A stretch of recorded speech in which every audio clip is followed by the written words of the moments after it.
로베스피에르 이후에 이제 그 반동 부르주아 공화국을 보겠습니다. 로베스피에르의 그 처형 이후의 국민공회는 이 평원파가 주도하면서 과격파인 자코뱅을 견제하고 지롱드파와 함께 그다음에 로베스피에르를 제거한 산악파 내의 온건파 이렇게 연합 지배라고 볼 수가 있겠습니다.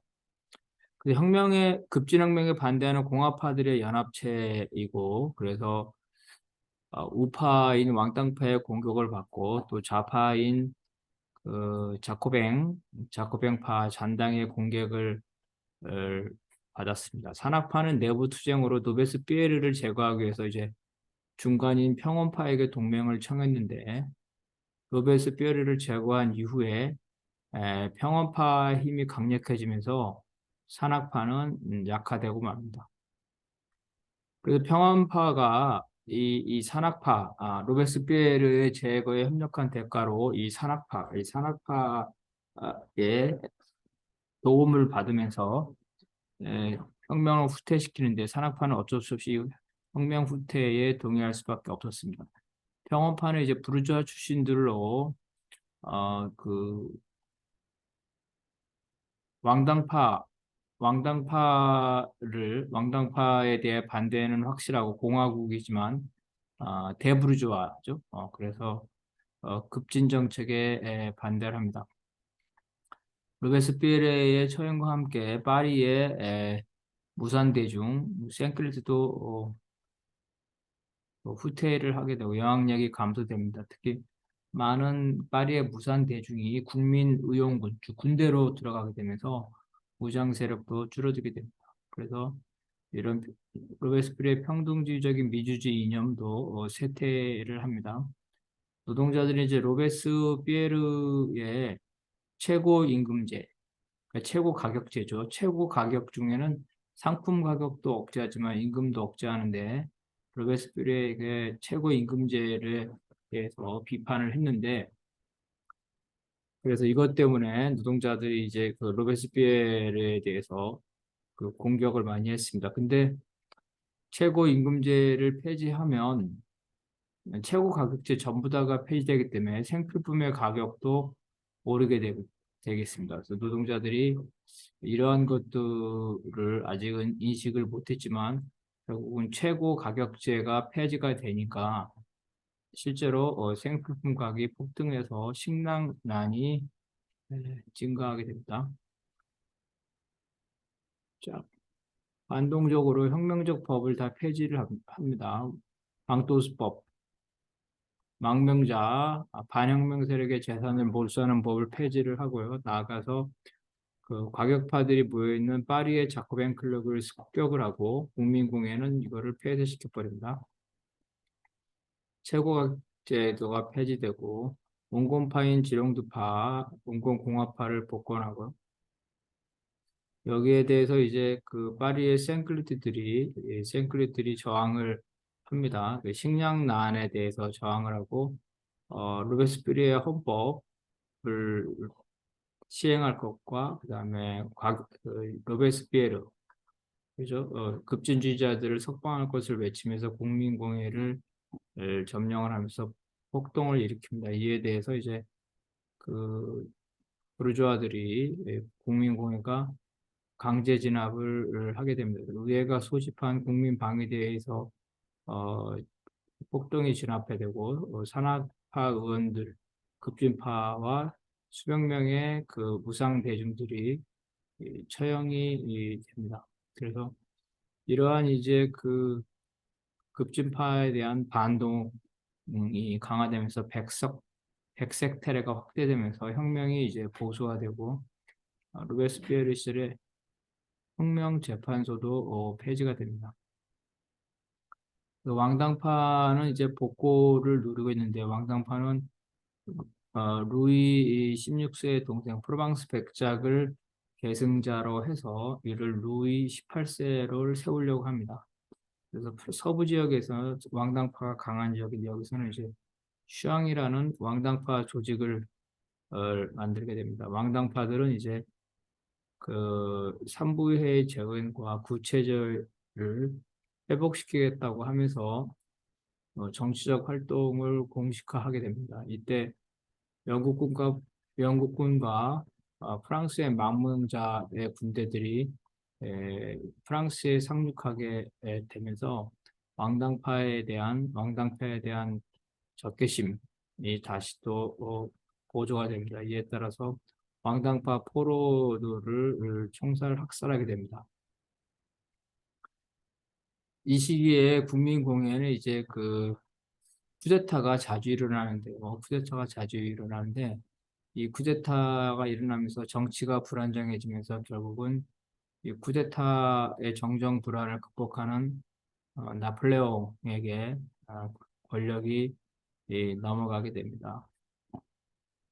이 시기에는 사실은 공화주의 정치 이념이었지만 실제로는 입헌 군주정의 이념이라고 볼 수가 있겠는데요. 국왕은 이미 없었기 때문에 결국 이제 국왕이 없는 상태에서 새로운 입헌 군주주의, 새로운 국왕 같은 존재 있는데 바로 그게 이제 나폴레옹이겠죠. 그래서 보나파트리즘, 선거를 통한 국왕이라고 볼 수가 있겠습니다. 1795년 8월에 의회에서 공화 3년 헌법이 채택돼서 국민투표로 확정이 되는데요. 이건 역시 이제 부르주아 헌법이라고 볼 수가 있습니다. 입헌 군주제를 지향을 한 거고,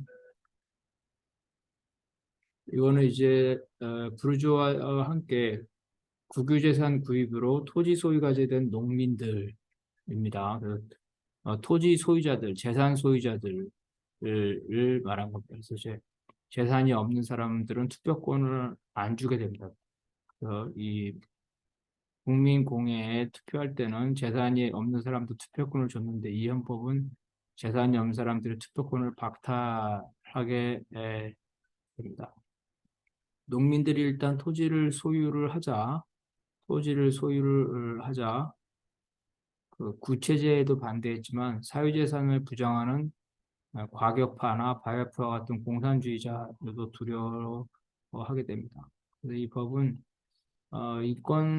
프랑스 인권선언, 1900 인권선언을 일부 수정을 하는데 평등은 법이 만인에게 동일하다고 존재한다. 그래서 평등을 자연법적인 것이 아니라 법률적인 효력으로 후퇴시키고 보통선거제를 폐지하고 재산에 따른 선거제로 후퇴를 합니다.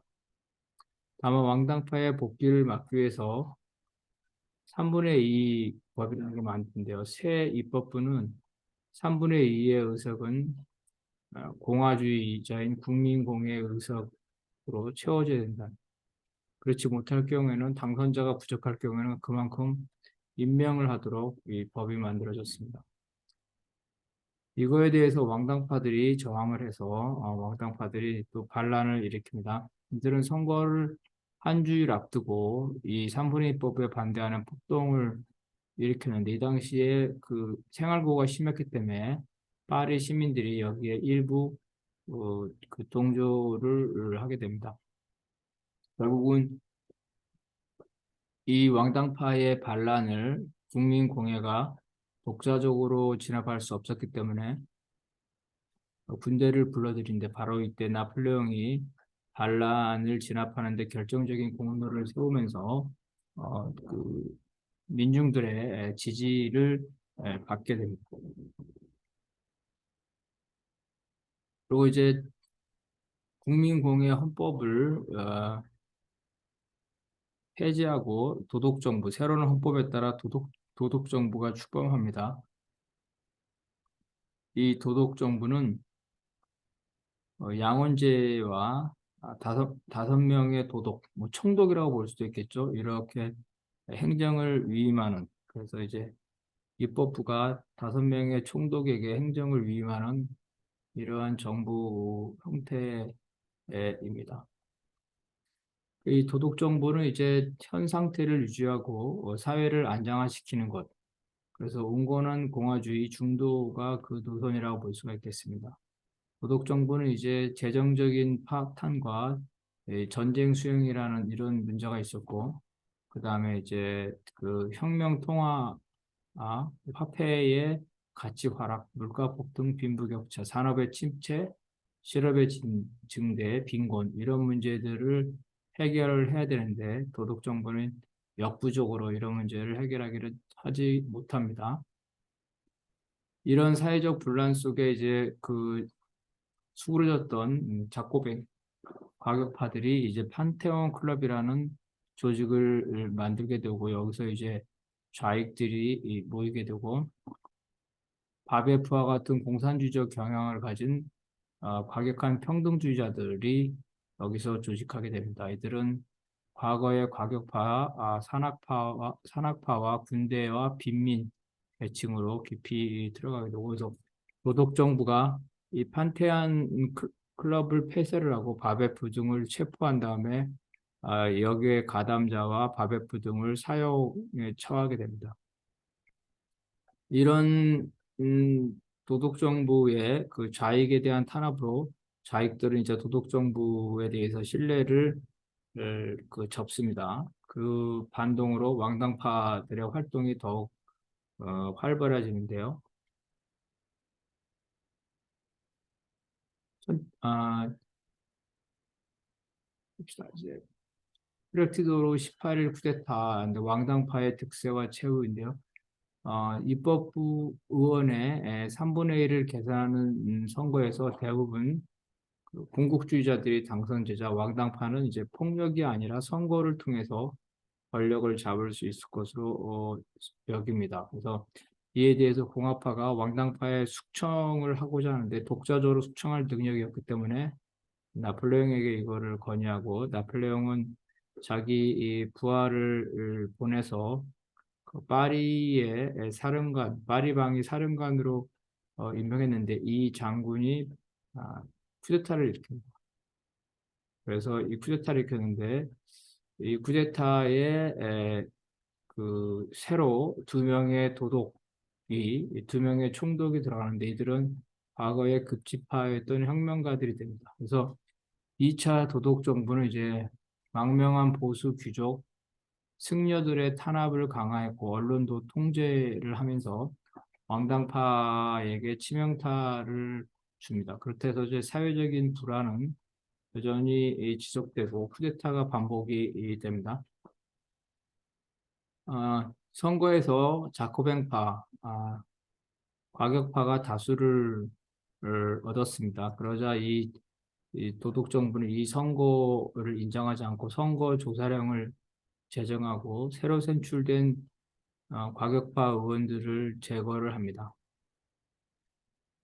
그래서 이러한 쿠데타가 반복되면서 이제 도독 정부는 이제 그 과격파들을 추방을 했지만 그 결과 이 공화파의 지지, 과격파를 추방하면서 공화파에 좌쪽해진 사람들을 제거했기 때문에 공화파의 그 중도파까지 이러한 쿠데타에 대해서 불만을 가지게 됩니다.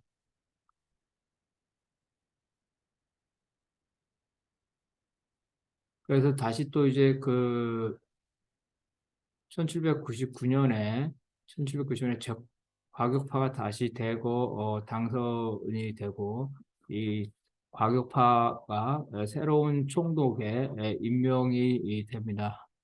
이에 대해서 이제 의회가 이 행정부에 대해서 비상 조치를 하게 되는데 의회 기관을 무기한으로 계속 상시적으로 의회를 여는 거죠. 의회를 열어서 이 중도파가 다수인 의회가 자코팽이 장악한 행정부에 대해서 견제를 하게 합니다. 이거는 뭐 일종의 의회 혁명이라고 볼 수가 있는데요. 그래서 이런 의회와 이 행정부가 대립하면서 계속 정치 불안이 되면서 쿠데타의 위험성이 높아진 이런 상황에서 나폴레옹이 등장을 하게 됩니다.